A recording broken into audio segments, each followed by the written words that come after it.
All right. Ready to dive into this whole financial freedom thing? Let's do it. We've got a really inspiring story today. Rose Hand went from like $100,000 in debt Yeah. to millionaire status, and get this, by 32.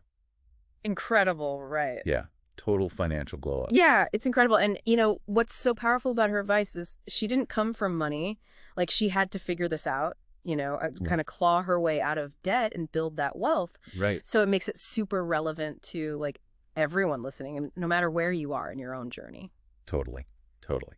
So we're going to break down her 6 key lessons, kind of fast tracking to that good stuff. Yeah. And we'll pull out what's, most useful, most interesting for you. Sound good? Absolutely. We're talking about actionable steps here. Right. Like golden nuggets of wisdom. Exactly. That you can use right away. And she starts right off the bat, Yeah. saying, look, financial freedom, it starts with this like deep down desire. It's not just, oh, I wish I had more money. It's got to be like a burning want. Yeah. It's like that saying, if you don't know where you're going, any road will get you there. True. It's the same with money, right? When you're like crystal clear about what you want, it's like your North Star. It's true. It's what keeps you motivated when things get tough. Because it's not, let's be honest, most people don't just become millionaires by accident. Right. I mean, unless you win the lottery. But, Exactly. And good luck with those odds. Exactly. But, speaking of not doing the typical thing, Yeah. she talks about like this decision to take a gap year, which, not everyone does that. Going straight from high school to college. Totally. She travels through Europe and Africa. Like, Yeah. makes you wonder if that like early decision to, choose her own adventure Right. was a sign of things to come. I think so. It shows like a fearlessness, right? This Yeah. willingness to kind of break from the norm. And that's what entrepreneurship is all about, right? Totally. Challenging how it's always been done, carving your own path. Love it. But even with that drive, she talks about how like that traditional path, good college, good job, didn't magically like open the vault to riches.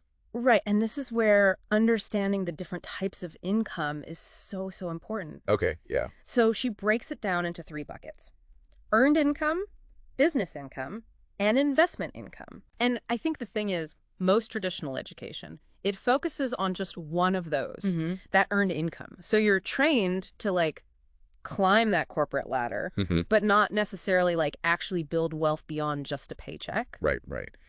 It's interesting, like hearing her talk about how those income types, they're not all created equal, right? Especially when it comes to like how much freedom you have and even how you're taxed. For sure. Like she had this aha moment of, oh, some of these paths, they just give you way more control over your time and your money. Yes, that's exactly it. It's not just about making a living. It's about designing a life. I think that's really the heart of it all. Totally. It's like trading in, that old rusty bike for like the high-powered motorcycle, right? Right. You're still moving forward, but now you've got control. You've got speed, open road ahead. And speaking of, she gets this Wall Street job, right? Great salary. But then she talks about this like almost insulting raise. Yeah. And it sparked this whole change for her. Why do you think that moment was so pivotal? Well, for someone like Reiser, who's clearly crazy driven, I think it was this realization that she was still hitting a ceiling, Oh, interesting. It didn't matter how hard she worked, how many hours she put in. Right. As an employee, there was always going to be a limit to how much she could earn. She was still playing by somebody else's rules. Exactly. Like trading time for money, even if it was a lot of money, it still wasn't giving her that freedom she really wanted. Exactly. And that's where, owning a business comes in. About leverage. Okay, so leverage, this seems like a big deal. It is huge. What's like the simplest way to understand why that matters? Like, especially if you're someone who's stuck in that cycle of trading your time for money. Okay, so imagine you're a freelancer, right? You get paid hourly. Okay. The only way to earn more is to work more hours. Right. But what if you could like package your expertise into a course or a digital product? Okay, yeah. You can sell that over and over again, even while you're sleeping. Whoa. That changes everything. Yeah. And that seems like what she did. She talks about starting with a service like one-on-one financial coaching. Right. And then like scaling it into this actual product, like an online course. So smart. Classic example of leverage. Yeah. Yeah. She took that knowledge, packaged it in a way that reaches so many more people. It's way more income potential. Yeah. And she's not limited by time anymore. And she kind of breaks down like different types of businesses you can start. Yeah. But she keeps it really simple, Yeah. like service, product, content. Mm-hmm. I thought it was helpful, like how she used examples from her own experience. Totally. Like that whole thing of her one-on-one coaching, Yeah. and then it evolves into this whole online course. Like, Yeah.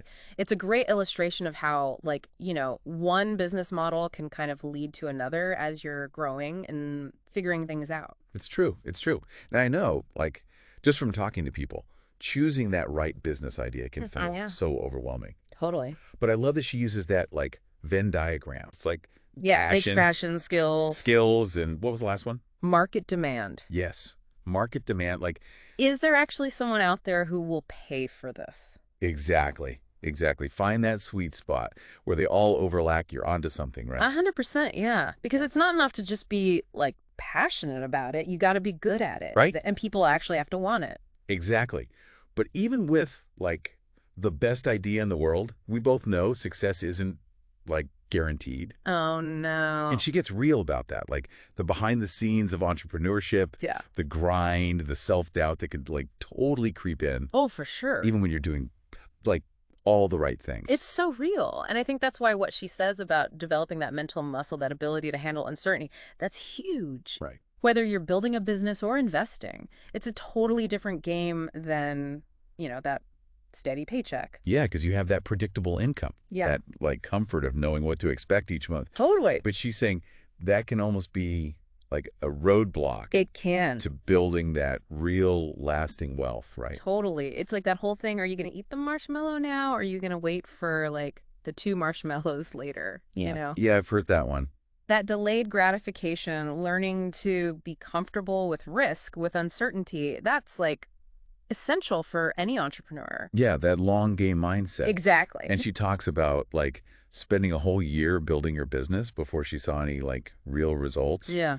That takes guts. It does. It takes a lot of like inner strength, right? For sure. And that actually kind of leads into like another thing she talks about, that whole like inner game. Yes. That personal development side of becoming financially free, which honestly I think a lot of us kind of gloss over that part, right? Totally. But she talks about overcoming these like limiting beliefs and insecurities, which I think we've all like 100% dealt with that at some point. Totally. And that's where that order she talks about makes so much sense.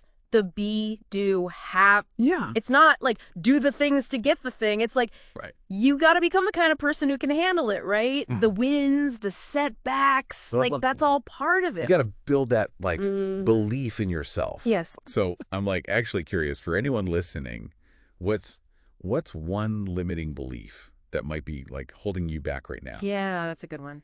Financially, are you playing it too safe? Are you like afraid to kind of take that leap, or maybe you're just like not charging enough for your services? It's so easy to like get in your own way, It really is. I think we're often our own biggest obstacle, honestly. Yeah, totally.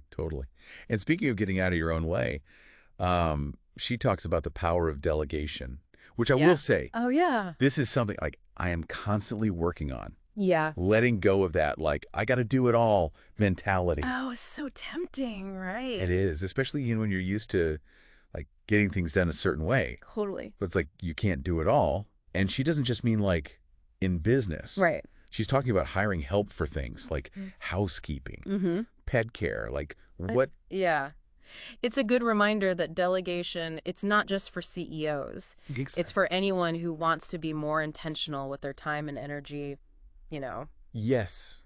It's about Doesn't matter how big or small the task is. working smarter, not harder. Right. Exactly. 100%. Which is kind of like a good way to sum up like her whole philosophy. Totally. Yeah. It's not about like luck. Mm. It's about mindset. Yeah. It's about taking action. Taking action, surrounding yourself with the right people. Yeah, Getting support. totally.